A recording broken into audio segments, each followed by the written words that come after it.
ஒரு ரொம்ப அழகான சின்ன கிராமம். சுற்றிலும் பச்சை பசேல் வயல்வெளி. காலை நேரத்துல வீசுற குளிர்ந்த காற்று அந்த ஊருக்கே ஒரு தனி அழகு கொடுத்துச்சு. அந்த ஊர்ல ராஜா என்ற ஒரு கட்டிட தொழிலாளி வாழ்ந்தார்.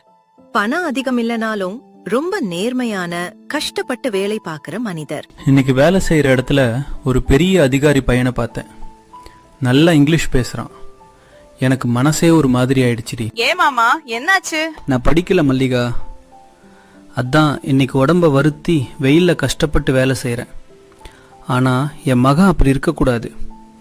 என் மகன் பெரியவன் ஆகணும்.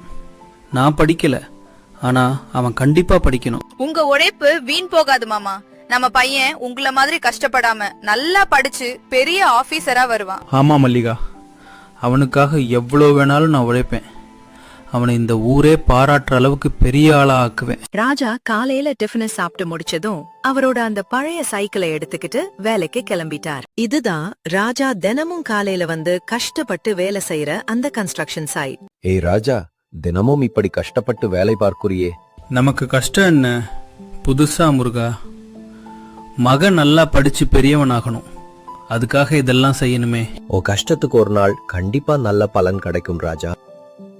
மாலை ஆகிற நேரத்துல ராஜாவும் முருகனும் அவங்களோட வேலை எல்லாத்தையும் முடிச்சிட்டு சோர்வா வீட்டுக்கு கிளம்பினாங்க. இதுதான் ராஜாவோட மகன் அருண் படிக்கிற பெரிய பிரைவேட் ஸ்கூல். அருண் தினமும் அவனோட பழைய சைக்கிள்ல தான் ஸ்கூலுக்கு வருவான். டே அருண், நீ உங்க அப்பாவை எங்களுக்கு எப்போ இன்ட்ரோடியூஸ் பண்ணி வைக்க போற? எங்க அப்பா பெரிய பிசினஸ்மேன்டா. இப்போ எந்த ஊர்ல இருக்காருன்னு எனக்கே தெரியல. அப்புறம் எப்படிடா உனக்கு இன்ட்ரோடியூஸ் பண்ணி வைக்கிறது? பெரிய பிசினஸ் மேன் சொல்ற, அப்புறம் ஏன்டா இன்னும் இந்த பழைய சைக்கிள்ல வர? எங்க அப்பா சொல்வாரு, ஆடம்பரம் இல்லாம எளிமையா வாழ்றதுதான் பெரிய விஷயம்னு. ஆனா தன்னோட அப்பா ஒரு கட்டிட தொழிலாளின்னு சொல்லிக்கிறதுல அருணுக்கு ரொம்ப அசிங்கமா இருந்துச்சு. வீட்டுக்கு வர வழியில திடீர்னு அருணோட சைக்கிள் செயின் கழண்டர்ச்சு. அதே வழியா அந்த ஊரு பண்ணையாரோட மகன் அருணை கூட்டிக்கிட்டு நேரா அவன் வீட்டுல கொண்டு போய் விட்டான். வீட்டுக்கு வந்த அருண் அவங்க அம்மா கிட்ட கோபமா பேச ஆரம்பிச்சான். ஏமா, எப்ப பார்த்தாலும் அந்த பழைய சைக்கிளை தான் ஸ்கூலுக்கு அனுப்புறீங்க? என் ஃப்ரெண்ட்ஸ் எல்லாரும் என்ன கிண்டல் பண்றாங்க. அருண், உன் அப்பா உனக்காக எவ்வளவு கஷ்டப்படுறாருன்னு உனக்கு தெரியாதுப்பா. எனக்கு அதெல்லாம் தெரியாதுமா. எல்லாரும் கார்ல வராங்க, நான் மட்டும் அந்த பழைய சைக்கிள்ல வர்றது ரொம்ப அசிங்கமா இருக்கு. நம்ம வசதிக்கு மேலதான் உன்னை அந்த பெரிய ஸ்கூல்ல படிக்க வைக்கிறோம்ப்பா. சைக்கிள் வேற வர வழியில ரிப்பேர் ஆயிடுச்சு. மணி அண்ணாதான் என்ன வீட்டுல கொண்டு வந்து விட்டாங்க. சரிப்பா அருண், உங்க அப்பா வந்தோடனே நான் சொல்லிடுறேன். அருண் சாப்பிட்டானா?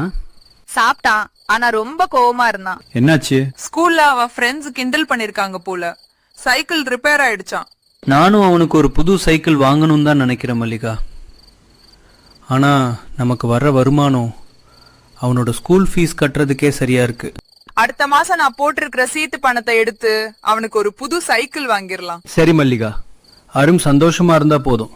அடுத்த மாசம் எப்படியாவது அவனுக்கு புது சைக்கிள் வாங்கிடலாம். வாசலுக்கு வெளியே நின்னிருந்த அருண் அமைதியா அவனோட பழைய சைக்கிளையே பாத்துக்கிட்டு இருந்தா. அருண், இன்னும் கொஞ்ச நாள் பொறுத்துக்கோடா. அப்பா அவனுக்கு புது சைக்கிள் வாங்கிடுறேன். எப்ப பார்த்தாலும் இதே தான் சொல்றீங்க, ஆனா இன்னும் அந்த பழைய சைக்கிள் தான் இருக்கு. அருண் கோபமா அந்த பழைய சைக்கிளை எடுத்துக்கிட்டு ஸ்கூலுக்கு கிளம்பிட்டான். ராஜா மட்டும் அவன் போறதையே அமைதியா பாத்துக்கிட்டு நின்னார். ராஜா வேலை பாத்துக்கிட்டே அருண் சொன்னத நினைச்சுக்கிட்டே இருந்தார். அப்போ திடீர்னு ராஜா மயங்கி விழுந்துட்டாரு. ஐயோ ராஜா, என்னாச்சு உனக்கு?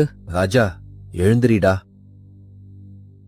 எனக்கு ஒன்றும் இல்லடா, நான் நல்லா தான் இருக்கேன். லைட்டா தலை சுத்துச்சு, அவ்வளவுதான். வாடா, உடனே ஹாஸ்பிட்டல் போலாம். வேணாண்டா, ஹாஸ்பிட்டல் போக வேண்டாம். நான் நல்லா தான் இருக்கேன். புள்ளைய பாக்குறேன்னு உடம்ப பாக்காம விட்டுடாதடா. நம்ம உடம்ப பாத்துக்கிட்டாதான் பிள்ளைகளையும் நல்லா பாத்துக்க முடியும் ராஜா. முதல்ல ஹாஸ்பிட்டலுக்கு போ, அப்புறம் வேலையெல்லாம் பாத்துக்கலாம். டாக்டர், எனக்கு என்ன பிரச்சனை டாக்டர்? ராஜா, உடம்பு ரொம்ப வீக்கா இருக்கு. சரியா சாப்பிடாம ஓய்வே இல்லாம வேலை பார்த்திருக்கீங்க. பிபியும் ரொம்ப குறைஞ்சிருக்கு. இப்போ உங்களுக்கு நல்ல ரெஸ்ட் ரொம்ப அவசியம். டாக்டர், மாத்திரை மட்டும் கொடுங்க டாக்டர். அட்மிட் எல்லாம் வேணாம். 2 நாள் வேலைக்கு போறலன்னா வீட்டுல ரொம்ப கஷ்டமாயிடும். ராஜா, இது சாதாரண உடம்பு சோர்வு இல்ல. இப்போவும் ரெஸ்ட் எடுக்கலன்னா அப்புறம் பெரிய பிரச்சனை ஆயிடும். வேலை எப்போ வேண்டுமானாலும் பார்க்கலாம். முதல்ல உங்க உடம்ப பாத்துக்கோங்க. ஹாஸ்பிட்டல்ல இருந்து வீட்டுக்கு வந்த ராஜா டாக்டர் சொன்ன எல்லாத்தையும் மல்லிகா கிட்ட அமைதியா சொன்னார். போதுங்க, இத்தனை நாளா குடும்பத்துக்காக மட்டும்தான் ஓடிக்கிட்டே இருந்தீங்க. கொஞ்ச நாள் உடம்ப பாத்துக்கோங்க. நீங்க நல்லா இருந்தாதான் நம்ம குடும்பமும் நல்லா இருக்கும். மல்லிகா சொன்னதை கேட்ட உடனே ராஜா ஹாஸ்பிடல்ல அட்மிட் ஆக சம்மதிச்சாரு. ஒரு 2 நாள் நல்லா ரெஸ்ட் எடுத்தா அதுக்கப்புறம் எல்லாம் சரியாயிரும்.